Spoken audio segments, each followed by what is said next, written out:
Hello. Hello, Mr. Bird. I'd like to thank you for taking the time to answer a few questions. Are you ready for the first question? Yeah, sure. The first question I have for you is, how has your attendance and timeliness been at your current and previous place of employment? Well, I'd be lying if I said that I never missed work or I've never been late before. But the incidents I've had have been kind of isolated. About a year ago, I tore a ligament in my left ankle while I was off duty due to an accident. That injury cost me about 6 weeks of inability to work while I was healed. I tried to return to work a little bit early to see if I'd be allowed to work on at least light duty, but I was denied because of our unit regulations and liability. They made sure I had to wait until I was fit for regular normal duty. I haven't had any other incidents which I was late for work in recent years. I can't exactly recall the last time that occurred.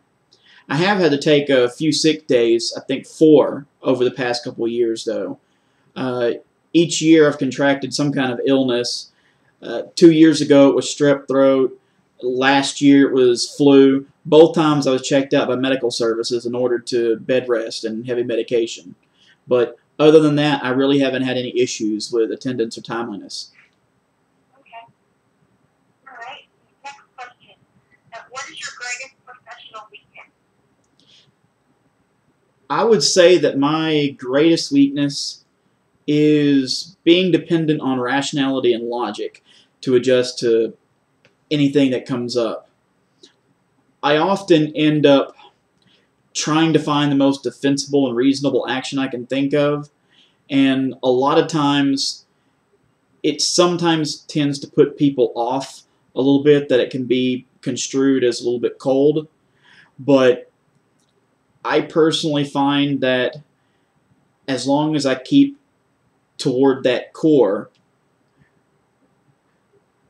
that I can cause the least amount of harm to the least number of people and the greatest amount of good for the greatest number of people, at least as long as I fit that into the framework of existing policy.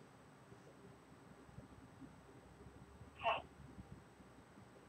Third question I have for you. You're conducting a strict patrol of a government building during business hours. You came across a man lying face down on the floor. There's slowly growing pool of blood. Growing pool of blood. His blood from his lower back appears to be bleeding profusely, but there is no one nearby. What steps do you take in response to this incident? First, I would have to contact dispatch so I can get emergency medical services coming in. I'd have to check the victim's pulse and make sure that whether they're alive or not. But then the absolute next thing that I would need to do is I would need to try to find that weapon. That weapon is a security risk that's in the area. My first step would be to try take off in the direction that it seemed most likely that the suspect could have fled, if I haven't found the weapon or any kind of tracks or anything right then. And the first security person from that building that I come up to, I'd have to conscript them to at least maintain security of that scene so that nobody else can contaminate any evidence on that scene, and they can be there for when emergency medical services show up. While I'm conducting my search, I would have to be on my radio contacting for additional backup and try to direct any other building security officers to secure that building, monitor the exits, and again, try to help me find that weapon or the suspect before harm comes to anybody else. That finding that weapon and getting control of it, getting it secured is the most important thing. Being the first on the scene, I would be responsible for preserving it for evidence. However, as I said, I'd really need to find that weapon. As soon as additional units showed up, I would have to turn the scene over to the assigned investigator, who would be the investigator in charge, and I would be able to continue searching for the weapon of the suspect, if neither's been found yet. When the weapon's located, I'd have to follow appropriate evidence handling procedures, make sure that I collect it and keep a chain of custody on that weapon. That's going to be very important whenever it comes to court.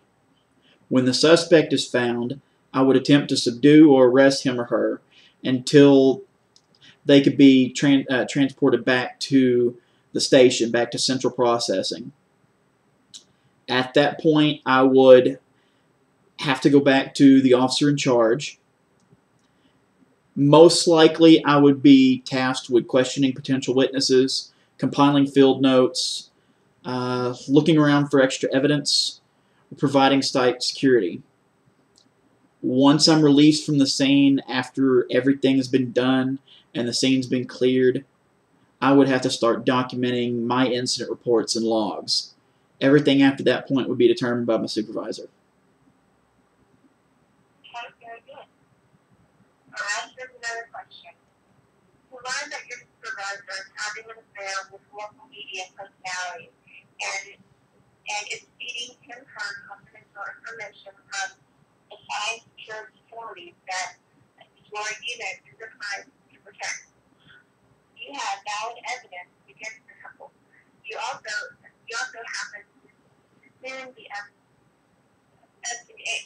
for an annual review, and you know that your supervisor has well-established personal relationships with several members in your chain of command. How do you respond to the discovery? Oh, that's a tricky one. If I manage to catch a supervisor of mine or even a subordinate involved in something like that, these kind of situations can be very emotionally charged and it can be very political. The first thing I would have to do would be to cover myself and to provide proof, because I don't want to burn anybody on a suspicion. I'd have to compile every bit of proof that I can get and keep multiple detailed records of all evidence against them. I would then have to go to my next supervisor above that person in my chain of command that I trusted, someone who I feel would be impartial and that they would make sure that they follow policy in initiating the inquiry. If that wasn't an option, I'd have to present my evidence directly to internal affairs immediately. Almost called it infernal affairs. Any sworn officer who willfully fails to uphold the public trust but chooses to break that oath for their own gain and self-interest, they really need to be brought to light. They really need to answer for those crimes just as any other suspect would. Sometimes it's even a greater insult. An upcoming review and the supervisor's relationships with higher command shouldn't really be any considering factors in that. If it were feasible beforehand, in most cases this wouldn't happen, but if it were feasible beforehand, I would first confront that guilty supervisor and offer him or her the opportunity to turn themselves in. That way justice would still be done and they would have that option. You didn't just immediately burn them. But in a lot of cases, that's not going to work. It really has to be a rationally thought out decision to give them that option. Sometimes when they have that option, if they don't take it right away and you give them time to think about it, time to come clean, they will take that time to cover it up and possibly have retribution on you to discredit you for in the future, and that way protect him or herself. So the best option is to go straight to internal affairs with that, or a supervisor above that supervisor if it's acceptable to do that. All right. Okay, Mr. Bud, my last question for you. If you could be either a ruler or a whistle, which would you choose to be and why? A ruler or a whistle? I would choose to be a ruler. A ruler is a little bit more utilitarian. It's it's more neutral. It can be used for about anything. It's multi-purposed. At first it's for measurement and discernment. You can measure things and you can judge things based on size, and they're consistent and true constantly to a defined metric. Whatever that unit of length is, it's going to be the same every time on that ruler. A whistle, on the other hand, by default, is always aggressive and it's unilateral.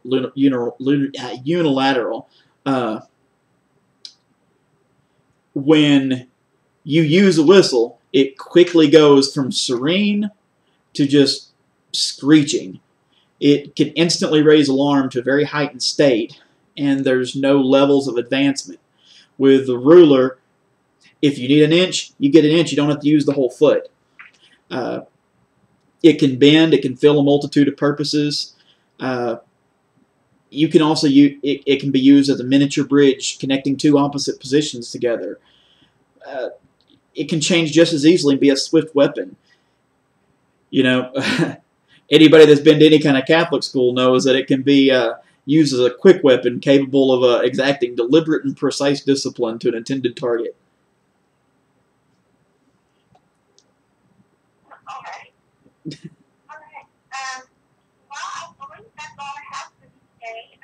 Again, thank you so much for taking the time to answer these questions, and we'll be in touch with you. Well, thank you. I look forward to hearing from you soon. All right. You have a great day. You too. Goodbye.